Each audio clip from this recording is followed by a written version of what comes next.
Bienvenue dans le Green Letter Club, la chaîne qui décortique les grands sujets écologiques. Aujourd'hui, nous allons parler de la fonte des glaciers de montagne. Eau potable, électricité ou irrigation, sur Terre, des milliards de personnes dépendent directement des glaciers pour leur alimentation ou leur énergie. Pour cette question, quelles seraient les conséquences d'une disparition des glaciers de montagne? Pour y répondre, nous recevons Heidi Sévestre, glaciologue, lauréate en 2022 de la première médaille Shackleton pour la protection des régions polaires, présentatrice de documentaires scientifiques et autrice de Sentinelle du climat. Bonjour Heidi. Bonjour Maxime. On t'a déjà reçu du coup pour un épisode dédié aux calottes polaires. On va aujourd'hui parler de la fonte des glaciers de montagne. Première question pour essayer de vraiment comprendre de quoi on va parler. Combien il y a de glaciers sur la planète et quelle est leur géographie? Alors, si je ne me trompe pas, il y a à peu près 220 000 glaciers sur Terre. Ce qui est assez fou, c'est qu'on les trouve même dans des écosystèmes assez cocasses en quelque sorte. Il y a des glaciers tropicaux, il en reste à peu près 3000 qui sont éparpillés le long de l'équateur, Kilimandjaro, tu vois, par exemple. Il y a des glaciers ensuite qu'on appelle plutôt glaciers de mid-latitude, donc de latitude moyenne, les glaciers des Alpes, les glaciers du nord des Andes, glaciers du Caucase, Pyrénées, glaciers des États-Unis de l'Ouest. Et ensuite, on a très vite les mastodontes, on a les glaciers de l'Himalaya où il y a énormément de glace, énormément de gens qui ont besoin de ces glaciers. Et on a aussi des glaciers de montagne dans les régions polaires, parce que là aussi il y a quand même pas mal de montagnes. Donc en Alaska, dans les Andes, c'est aussi... Patagonie, ouais, exactement. Il y a des sacrées quantités de glace, ouais. À quel point les glaciers de montagne sont-ils menacés par le changement climatique ? Est-ce qu'on a aussi une idée des régions où les glaciers vont être les plus menacés? Ouais, alors là, il y a des nouvelles études qui viennent de sortir, super intéressantes, qui essayent de voir, suivant les différents massifs montagneux, ce que ces glaciers vont devenir, suivant différents scénarios, tu vois, suivant est-ce qu'on reste sous les 1,5 degrés, est-ce qu'on est à 2 degrés, 3 degrés, 4 degrés. Et on remarque déjà aujourd'hui que pour certains massifs montagneux, c'est trop tard. Donc par exemple, les glaciers tropicaux que j'étudie un petit peu, pour ces glaciers tropicaux, eux, leur seuil de non-retour, c'est 1 degré. Pour la plupart de ces glaciers tropicaux, il en restera toujours autour de 6000 mètres d'altitude, mais pour la plupart, Kilimandjaro, les glaciers de Colombie que j'étudie, on sait que 1 degré, c'est too much pour eux, ils ne peuvent pas survivre à ça. Ça veut dire qu'au-delà de ça, ils sont voués à disparaître, ça va prendre quelques années, voire quelques décennies. Si on continue notre cheminement en termes de latitude et qu'on regarde peut-être ce qui se passe chez nous déjà au niveau des Alpes, on remarque que si on reste sur notre trajectoire actuelle d'augmentation des températures, d'émissions de gaz à effet de serre, on pourrait avoir une disparition de la quasi-totalité des glaciers dans les Alpes européennes d'ici la fin du siècle. Et ça, c'est vraiment une réalité qu'on n'a pas du tout intégrée, je pense, en France, que ces glaciers, en fait, on peut, alors peut-être pas au cours de nos vies, mais peut-être les prochaines générations, voir des Alpes avec des glaciers et à la fin de leur vie avoir des Alpes sans glaciers. Donc le changement est ultra rapide au niveau des glaciers de latitude moyenne. Et ensuite, le changement, on le voit aussi au niveau des glaciers de l'Himalaya et des régions polaires. Mais pour regrouper tout ça, on remarque qu'il y a une énorme différence là aussi entre juste 1,5 degré et 2 degrés. En fait, si on reste sous les 1,5 degrés, on arrive à garder de la glace dans les Alpes. On arrive à garder de la glace, bien sûr, dans l'Himalaya, en Patagonie, dans les Andes du Nord. Si on dépasse les 2 degrés, par contre, on va assister à une disparition de la glace et vraiment ou très très peu de glace qui va rester dans la plupart des régions du monde. Donc c'est un peu, sous les 1,5 degrés, on garde de la glace, au-dessus des 2 degrés, on participe pratiquement à un anéantissement de ces glaciers dans ces massifs montagneux. En Europe, dans les Alpes, on suit des glaciers. Il y a une organisation qui vise à suivre les glaciers. On en suit 6 en France, si je ne dis pas de bêtises, notamment autour du Mont Blanc, la mer de glace, Argentière, Saint-Sorlin. Enfin, on en suit 6 dans les Alpes. On en suit un peu plus en Italie, en Autriche, en Suisse. Qu'est-ce qu'on sait sur ces glaciers-là aujourd'hui? À quel point ils sont en train de fondre? À quelle vitesse? Est-ce que tu peux nous en dire un peu plus? Ouais, ces glaciers, voilà, c'est vraiment les meilleurs baromètres du climat. Les sentinelles du climat. Voilà, les sentinelles du climat. Et on se plaît à dire que ces glaciers rendent l'invisible visible. Voilà, le CO2 qui augmente, on ne le voit pas dans l'atmosphère, mais un glacier qui recule, ça, tout le monde comprend ce qui se passe. Et j'étais à la mer de glace, là, il n'y a pas très longtemps, il y a quelques jours, voir ce que ça donnait. La mer de glace, c'est le plus grand glacier français à côté de Chamonix. C'est un glacier qui, l'été dernier, a perdu 9 mètres d'épaisseur de glace. C'est énorme, hein, 9 mètres pour un glacier en quelques semaines à peine pendant l'été. Ces glaciers, pour qu'ils soient en bonne santé, il faut qu'ils soient rechargés par la neige. En fait, les hivers sont super importants. On a besoin d'avoir de grandes quantités de neige sur toute la surface du glacier. Cette neige, elle recharge le glacier. Plus la neige s'accumule, plus il y a de glace qui se forme. Mais cette neige, c'est aussi là aussi un bouclier, quoi, une couverture que l'on pose sur le glacier à l'arrivée de l'été. Et si le glacier arrive à garder sa neige pendant l'été, bah, c'est plutôt bon signe, quoi. Là, on voit qu'on vient d'avoir un hiver assez catastrophique. Il y a encore de grosses régions des Alpes, hein, notamment côté suisse, un petit peu côté français, où on est en gros déficit de neige déjà. Donc l'hiver a été catastrophique. On va s'attendre à un été très très difficile pour les glaciers. Si on regarde ce qui s'est passé l'été dernier au niveau des Alpes suisses, parce que comme tu l'as dit, il y a énormément d'études qui sont faites par les glaciologues là-bas, et je salue Matthias Huss qui passe son temps à courir sur les glaciers pour aller les mesurer. En fait, en Suisse, on dit que la situation elle est vraiment extrême en termes de perte de glace quand les glaciers ont perdu 2% de leur volume. L'été dernier en Suisse, les glaciers ont perdu 6% de leur volume. Donc on a triplé ce qu'on appelait extrême avant. En France aussi, la situation était très compliquée. Et là, en fait, on est en train de revoir un peu nos projections. Tu vois, je te disais qu'on risque de perdre tous les glaciers des Alpes d'ici la fin du siècle. Il y a vraiment des questions qui se posent en ce moment. Si on continue à avoir des hivers comme l'hiver précédent, des étés comme l'été 2022, ça risque d'arriver beaucoup plus vite qu'on le pensait. Pour avoir une idée peut-être des ordres de grandeur, c'est des glaciers qui ont perdu entre 30 et 50 mètres dans les Alpes d'épaisseur, plusieurs kilomètres aussi de raccourcissement du front des glaciers. C'est ça les ordres de grandeur je crois que même la mer de glace, c'est encore plus que ça, mais alors, ça dépend quelle est ton échelle de temps. Mais je crois que depuis les années 1900, la mer de glace elle a dû perdre 150 mètres ou 200 mètres d'épaisseur au niveau du petit train, là où le petit train peut t'emmener. Elle continue à se raccourcir aussi. C'est pas que l'épaisseur, elle se raccourcit. Donc c'est très rapide, ouais. Oui, ce qui est bon, c'est un poncif, mais au niveau de la mer de glace, pour ceux qui y sont allés, il y a un train et il y a un escalier. Est-ce que tu peux raconter cette histoire quand même qui est assez frappante pour tous ceux qui y sont allés? C'est fou, en fait, la mer de glace est vraiment devenue un des plus forts symboles du changement climatique. Pas qu'en France, vraiment dans le monde, hein. Il y a 1 million de visiteurs qui vont voir la mer de glace chaque année. Et en fait, il faut déjà s'imaginer quand tu arrives que tu as un canyon devant toi. Tu as vraiment une vallée béante avec tout au fond de la vallée le reste d'un glacier, une langue de glace qui est vraiment en train de mourir. Et là où il y a eu quelque chose de très intelligent qui a été fait, c'est d'utiliser ce glacier comme symbole du changement climatique, donc d'informer les visiteurs sur ce qui s'y passe.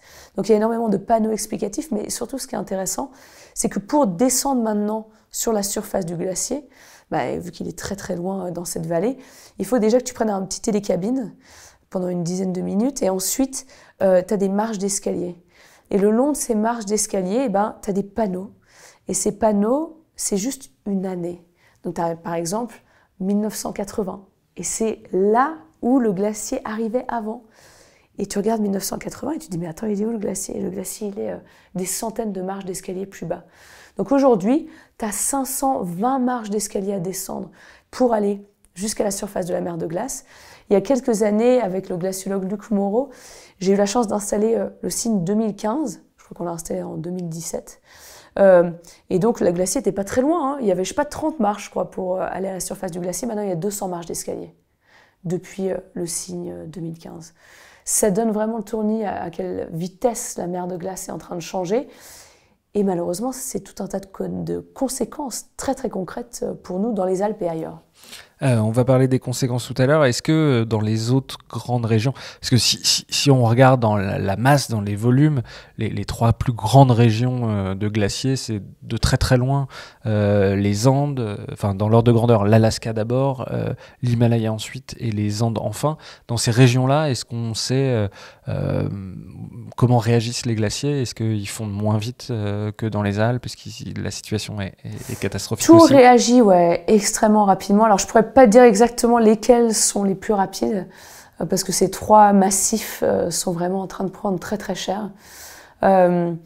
Et c'est vraiment, on a du mal à s'imaginer à quelle vitesse c'est en train de se dérouler. Mais là où c'est important, c'est de regarder en fait la population qui est connectée à ces glaciers-là. Et les conséquences ne sont pas tout à fait les mêmes si tu regardes l'Alaska, l'Himalaya ou les Andes. Alors parlons des conséquences. Est-ce qu'on a une idée précise des conséquences sur la fonte des glaciers, sur le débit des rivières en France, en Europe, dans l'Himalaya? Parce que moi j'ai essayé de regarder le régime hydrologique des fleuves. Alors c'est des données qui sont pas facilement accessibles, je suppose qu'elles existent. Parce que en fonction des rivières et des fleuves, certaines rivières ont des régimes qui sont majoritairement liés aux pluies, d'autres à la fonte des neiges, d'autres à la fonte des glaciers. Est-ce qu'on sait un peu précisément les conséquences sur le débit des rivières en France, en Europe, dans le monde? En fait, tout est là, C'est vraiment le nerf de la guerre par rapport à ces glaciers de montagne. Tu sais, ces glaciers de montagne, s'ils venaient tous à disparaître, c'est 40 cm d'élévation du niveau des mers. Bon, c'est important, mais c'est pas le Groenland et l'Antarctique. Ce qui est important, c'est vraiment l'eau qui vient de ces glaciers. Et on se rend compte en France qu'on est directement connecté à ces glaciers-là. Le Rhône, le fleuve Rhône, c'est 40% de son débit qui est associé aux glaciers de montagne aujourd'hui. Et je pense qu'on n'est pas du tout prêt à enlever ces 40% du débit du Rhône pendant l'été, parce que c'est pendant l'été que ça se passe évidemment. Le Rhin, j'ai lu que c'est 70% de son débit qui est connecté aux glaces. 70%. C'est vraiment énorme. Si on regarde ce qui se passe au niveau de l'Himalaya, ça donne complètement le tournis. Là, on a des rivières comme Tarim, Brahmapoutre, Gange, des rivières qui, là aussi, alors j'ai plus les pourcentages exacts, mais qui ont une forte dépendance. Je crois que c'est au moins un tiers de ces rivières a besoin de l'eau des glaciers. Bien sûr, il y a la mousson, bien sûr, il y a la fonte de la neige, mais a vraiment besoin de l'eau des glaciers en période sèche. Et ce sont des centaines de millions, voire des milliards de personnes qui sont connectées à l'eau des glaciers. Le chiffre officiel aujourd'hui, c'est qu'il y a 2 à 2,5 milliards de personnes sur Terre qui sont connectées à l'eau des glaciers de montagne. Donc c'est de l'eau pour les fleuves, comme on l'a dit. C'est de l'eau douce, on peut la boire. C'est de l'eau pour tout ce qui est sanitaire. C'est de l'eau pour produire de l'hydroélectricité. C'est de l'eau qui maintient le débit des rivières, donc le transport fluvial, le refroidissement de centrales nucléaires, l'irrigation de nos champs pendant l'été. C'est aussi énormément de tourisme. Donc ces glaciers, ils nous rendent tout un tas de services gratuitement. Et aujourd'hui, on n'est pas du tout prêt, on n'est pas du tout en train de s'adapter à la perte de ces glaciers-là. Moi, j'avais vu sur une étude, c'est juste une étude, mais notamment sur l'Himalaya, dont on parle beaucoup, on dit beaucoup que c'est le château d'eau d'Asie à juste titre. Ça serait particulièrement frappant sur tous les fleuves et rivières qui sont situés à l'ouest de l'Himalaya, la Mussiria, c'est les deux fleuves qui vont dans la mer d'Aral et qui alimentent les champs de coton, et aussi majoritairement sur l'Indus, qui est un fleuve qui alimente des centaines de millions de gens, et moins sur les autres fleuves. Ça veut dire aussi que y a des fleuves qui ont des régimes hydrologiques principalement alimentés par les glaciers. Ouais, c'est fou. J'ai eu la chance de discuter avec Mira Katka, qui est une glaciologue extraordinaire à Carnegie College aux États-Unis, qui est népalaise et qui me parlait justement de l'importance de l'Himalaya, que en fait, connectés à ces glaciers-là sont des rivières majeures. Comme tu l'as très bien dit, les champs de coton, il y a aussi énormément de culture du riz. En fait, c'est toute la global supply chain qui est connectée à ces glaciers-là, C'est tout le transport de marchandises, la production de matériaux essentiels qui est associée à l'eau de ces glaciers-là.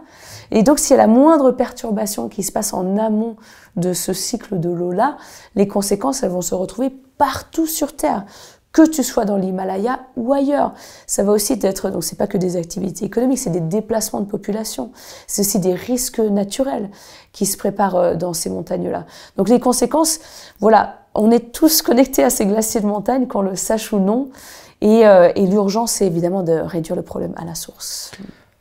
Tu parlais tout à l'heure de l'alimentation en eau potable. C'est aussi dans certaines régions où on s'alimente on alimente certaines villes directement avec l'eau des glaciers. Un des exemples qui est souvent mis en avant dans la littérature, parce que d'après ce que j'ai lu, c'est surtout là que c'est étudié, c'est dans les Andes, à La Paz, où l'alimentation de la ville est en partie liée aux glaciers. Ça, on a une idée de l'importance que ça peut avoir, l'alimentation en eau potable de certaines régions, de certaines villes.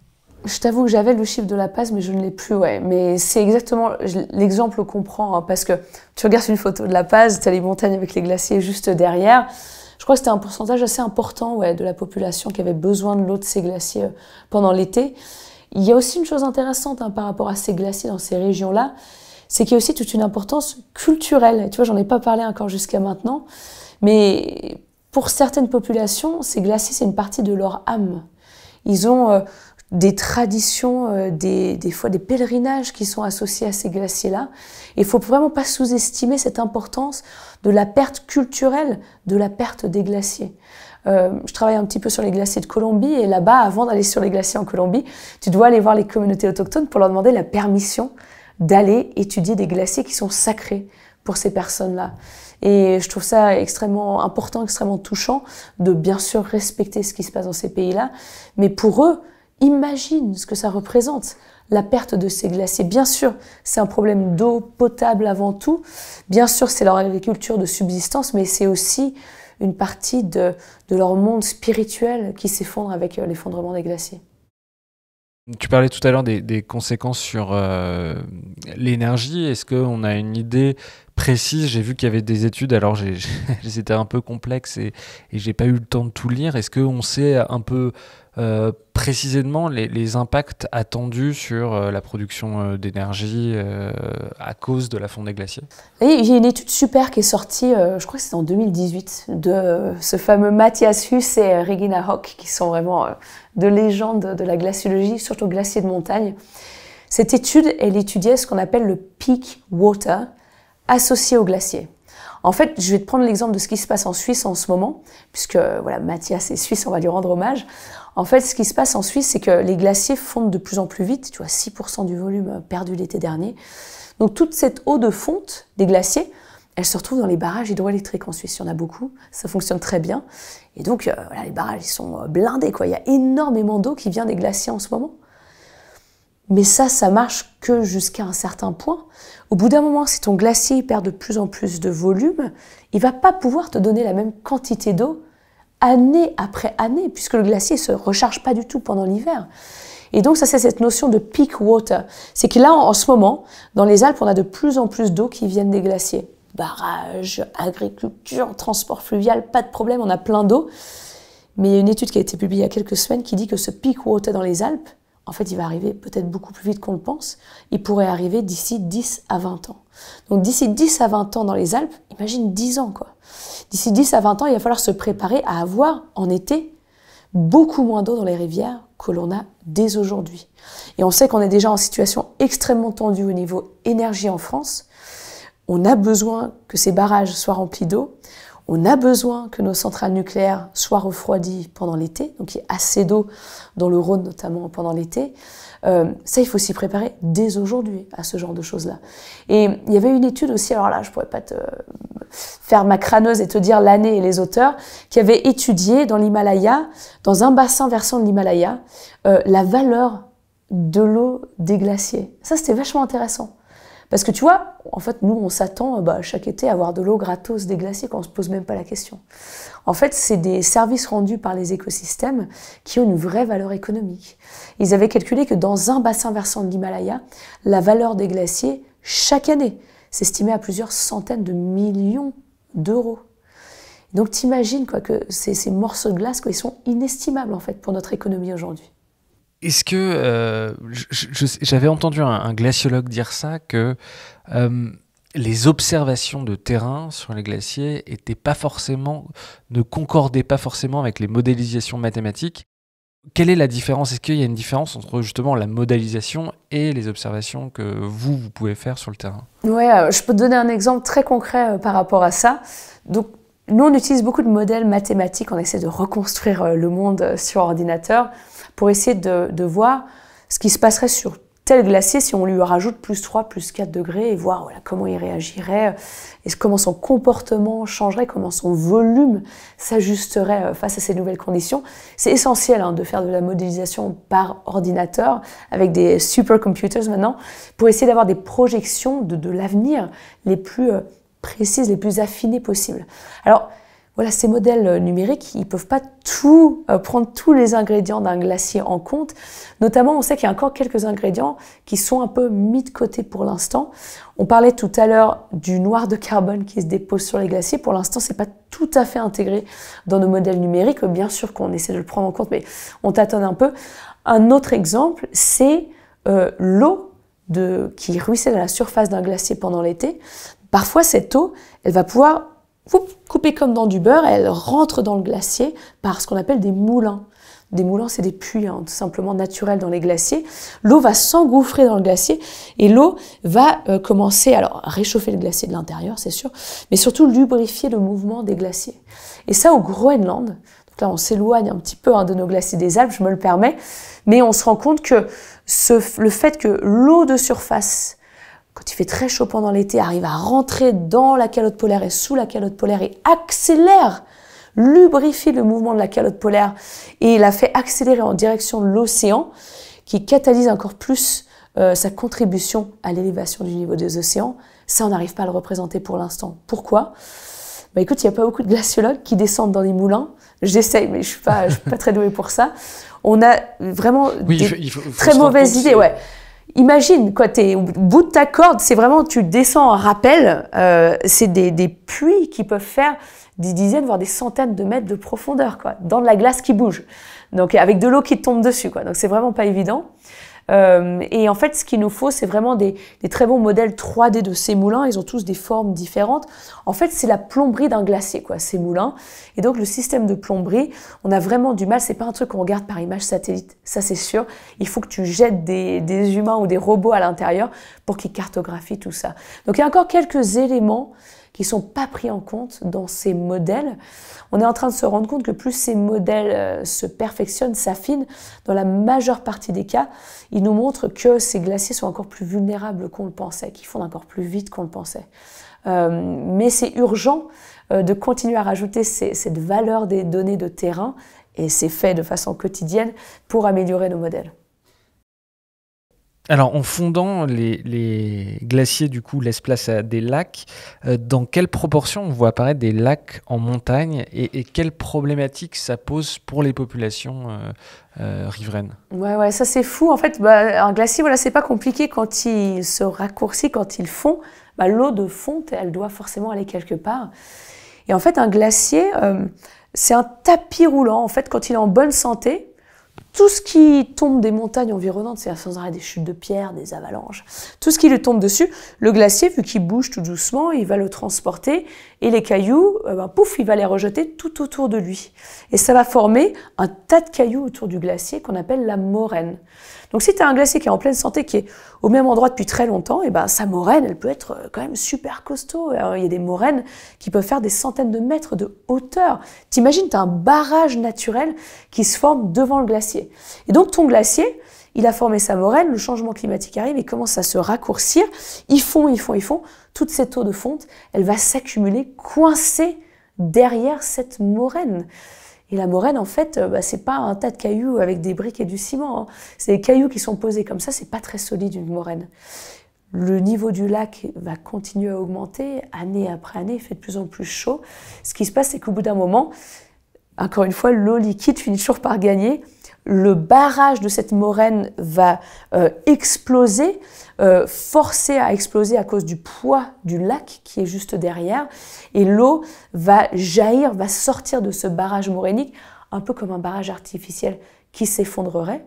Sauf que c'est naturel et donc tu te retrouves avec un tsunami en pleine montagne. Et on a vu des tsunamis, j'ai étudié ce phénomène-là dans l'Himalaya, on a vu des tsunamis qui ont vraiment ravagé des vallées entières sur des dizaines de kilomètres. Ça te ratisse ta vallée.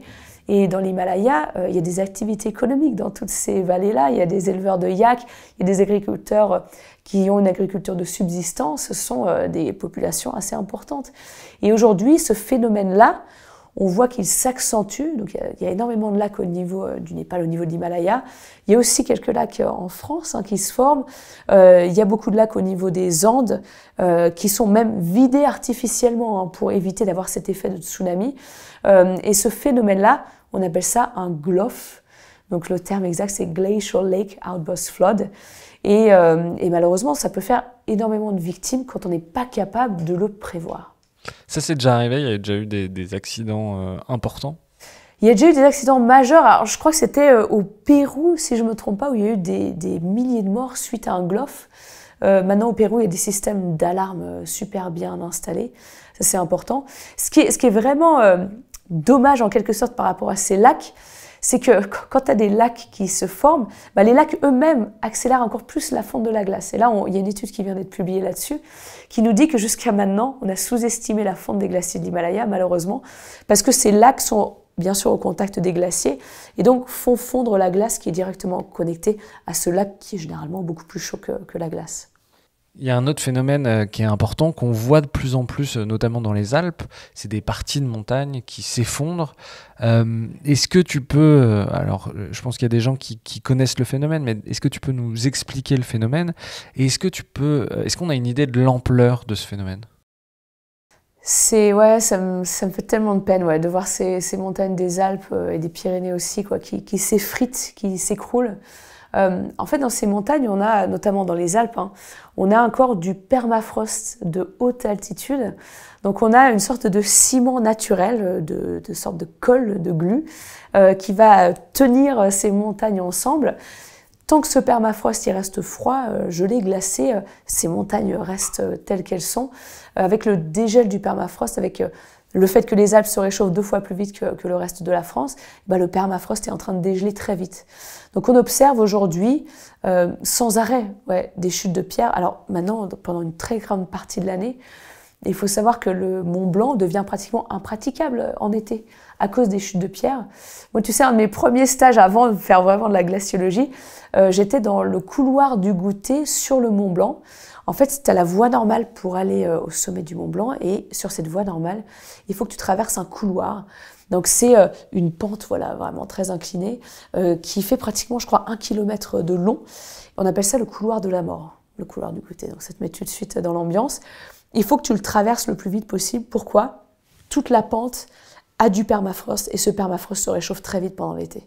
Donc quand tu le traverses, tu as des chutes de pierre, mais sans arrêt. C'est vraiment la roulette russe de traverser ce couloir du goûter.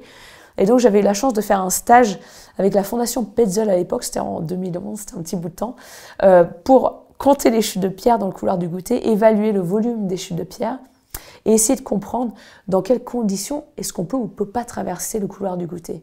Et ce qui s'est passé pendant ce stage-là, ça a été fou et ça m'a un peu traumatisée, je pense, c'est que je faisais 3 jours en montagne, 3 jours en bas, 3 jours en montagne, 3 jours en bas. Et après 3 jours en montagne, j'avais fini ma petite session. C'était un mois d'août, il faisait ultra chaud, on avait des températures de dingue, il y avait un orage qui était en train d'arriver. Je me dis, alors moi, je me casse beaucoup plus tôt que j'avais prévu, parce que je sens que là, c'est électrique en montagne, tellement qu'il faisait chaud. Je descends en courant, je rattrape le petit train pour redescendre vers Saint-Gervais. Je reçois une dizaine de coups de fil en absence sur mon téléphone. C'était la gardienne du refuge de Tête-Rousse, qui est en face du couloir du goûter. Et elle m'a dit que mon petit point d'observation, là où je comptais les cailloux, là où j'avais mon timelapse, ma station météo, s'est fait exploser parce que tout le couloir du goûter est tombé, quoi. Et en termes de roches qui tombent, c'était des bus qui tombaient de la montagne. T'imagines? C'est vraiment des volumes gigantesques qui sont en train de s'effondrer, et ça rend la montagne extrêmement dangereuse. Je pense à tous ces guides de haute montagne qui mettent leur vie en danger aujourd'hui en pratiquant cette montagne. Voilà, il y a des courses d'alpinisme qu'on ne peut plus faire aujourd'hui pendant l'été dans les Alpes. Ça, c'est un phénomène qui a quelle ampleur? Parce que, alors, j'ai vu des glaciologues qui étaient vraiment très impressionnés. C'est pas un phénomène marginal, c'est vraiment un phénomène qui se multiplie aujourd'hui dans les Alpes. C'est vraiment un phénomène qui se multiplie aujourd'hui dans les Alpes. On voit que en fait, ces montagnes emmagasinent de plus en plus de chaleur. On a même des écroulements, des effondrements de ces montagnes assez tard aussi dans l'automne. Hein. Vraiment à des périodes de l'année où tu t'attendrais pas du tout en fait, à avoir une déstabilisation de ce permafrost-là. Il a une bonne mémoire, le permafrost, hein, tout simplement. Il enregistre quand il y a des vagues de chaleur et au bout d'un moment, il atteint lui aussi son point de non-retour et ça s'effondre. Et voilà, non seulement tu as ce permafrost qui dégèle, mais tu as aussi les glaciers qui se dégonflent en quelque sorte. Donc les glaciers, tu vois, la mer de glace, quand elle remplissait son canyon, pouf, elle tenait les côtés de la vallée comme ça bougeait pas. Maintenant que la mer de glace est tout en bas dans ce canyon, eh ben les côtés mais s'effondrent. Et quand j'étais la semaine dernière, toute la journée, on a entendu des chutes de pierres, mais c'était non-stop. C'était vraiment la douche. Et t'es bien content, crois-moi, d'être au milieu de la vallée, de pas être sur les côtés, parce que tout est en train de se déstabiliser. Une question, parce que tu l'as évoqué à plusieurs reprises, les Alpes, comme d'autres régions montagneuses, se réchauffent plus vite que les régions en basse altitude. Pour comprendre, qu'est-ce qui se passe? En fait, dans les Alpes aussi, on a cet effet d'albédo. C'est génial de le retrouver aussi chez nous. Il n'y a pas besoin d'aller en Arctique ou en Antarctique. En fait, tant qu'on garde ces surfaces blanches dans les Alpes, tout va bien. Cette neige, cette glace, elles vont renvoyer le rayonnement solaire en direction de l'espace, maintenir ces régions froides. On le voit quand tu t'approches d'un glacier, tu ressens tout de suite un changement de température vraiment drastique. Et aujourd'hui, vu que ces glaciers se rétrécissent, qu'on a pas mal de difficultés avec la neige aussi, à la place, dessous, t'as quoi? T'as des roches. Et les roches, elles sont forcément beaucoup plus foncées. Et quand tu es en haute montagne, que ça peut être extrêmement chaud, le rayonnement UV est super fort, super impressionnant. Je te dis pas les coups de soleil que je me tape, moi. Et donc, forcément, ces rochers absorbent la chaleur du soleil de façon très efficace. Et en fait, ça bouffe en fait, les glaciers tout autour, quoi. Tu vois, un des premiers glaciers que j'ai étudié, le glacier du Trien, il repose sur des dalles de granit gigantesques, quoi. Et le pauvre, ces dalles de granit tout autour de lui, c'est un four, quoi. C'est un four avec le thermostat au maximum. Et donc, le glacier, le recul du glacier accélère le recul du glacier parce qu'il laisse place à ces roches qui emmagasinent toute cette chaleur. Dernière question. D'abord, est-ce qu'il y a un sujet qui te semble extrêmement important qu'on n'aurait pas abordé sur la question des glaciers de montagne? Et dernière question, aux gens qui nous écoutent, est-ce que tu as un message à leur adresser? Moi, il y a un sujet qui commence à pas mal me passionner aujourd'hui, c'est la géo-ingénierie. La géo-ingénierie, en fait, c'est toutes les technologies qu'on pourrait utiliser pour manipuler le climat, et notamment pour lutter contre le changement climatique. C'est par exemple injecter du soufre dans l'atmosphère pour empêcher que le rayonnement solaire réchauffe la Terre. Bloquer une partie du rayonnement solaire, exactement. C'est enfouir du CO2 dans le sous-sol. Géo-ingénierie, c'est aussi recouvrir les glaciers de bâches blanches. On sait aujourd'hui que c'est très tentant, toutes ces solutions-là. T'imagines si on te dit demain, t'appuies sur ce bouton, ça va te coûter quelques dizaines de millions de dollars, mais t'appuies sur ce bouton, on peut refroidir une partie de l'hémisphère nord, quoi. Tu auras peut-être envie de le presser, non, ce bouton, quand tu vois les canicules qu'on est en train de se prendre en plein été. Et malheureusement, on sait que manipuler le climat qui est déjà pas en forme, ça peut créer tout un tas de conséquences absolument dramatiques. Ça peut mettre le climat sous perfusion. Et si du jour au lendemain, on arrête d'injecter du soufre dans l'atmosphère, on pourra se prendre une élévation des températures vraiment mais cataclysmique. Par rapport aux glaciers et aux bâches blanches, on sait que les bâches blanches se répandent de plus en plus sur les glaciers dans les Alpes, en Autriche, en France, en Italie. Je comprends pourquoi on les utilise. C'est souvent des stations de ski pour des raisons commerciales qui veulent qu'un morceau de glacier subsiste pour relier, deux pistes de ski. Ces bâches blanches, ça marche très bien, il n'y a pas de doute là-dessus. Le souci, c'est qu'elles se dégradent. Elles se dégradent à cause du rayonnement UV dans ces montagnes-là et qu'elles répartissent des microplastiques de partout, quoi. Et donc voilà, je voudrais juste mettre en garde par rapport à ces solutions de géo-ingénierie.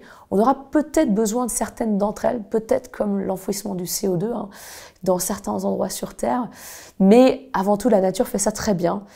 Gardons nos zones humides, gardons nos forêts, gardons nos océans polaires froids, eux qui nous rendent tout un tas de services gratuitement. Retardons le moment, et j'espère qu'on n'utilisera jamais la géo-ingénierie, mais faisons très très attention par rapport à ça. Et donc, dernière question, est-ce que tu as un message à adresser aux gens qui nous écoutent, qui ont compris l'importance des calottes polaires dans l'épisode précédent et aujourd'hui des glaciers de montagne pour le climat? Ce que j'ai envie de leur dire, j'ai envie de leur poser une question, quoi. à ceux qui nous ont écoutés, ceux qui nous ont regardés, c'est maintenant que vous savez, qu'est-ce que vous allez faire?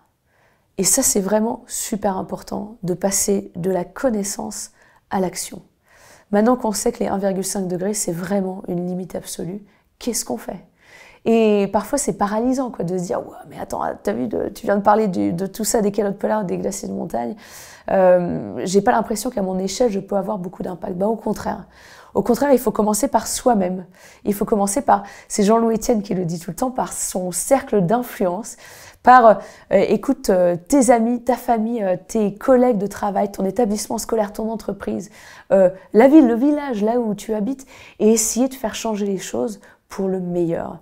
Et c'est seulement en travaillant ensemble, en travaillant de façon positive, constructive, qu'on va y arriver. Aujourd'hui, tout est fait pour nous diviser, et le changement climatique n'améliore pas les choses, mais on va vraiment avoir besoin de travailler ensemble, de profiter de notre créativité, de notre diversité pour inventer un futur désirable. Et aujourd'hui, on a cette chance incroyable d'être dans un moment de nos vies où on peut véritablement sauver l'humanité. Ça peut paraître niais quand je le dis, mais c'est vrai. Aujourd'hui, le changement climatique menace la survie de l'espèce humaine tout entière. Donc, qu'est-ce qu'on fait ? Heidi Sévestre, un grand merci d'être venu dans le Green Eater Club. Merci beaucoup, Maxime. À bientôt.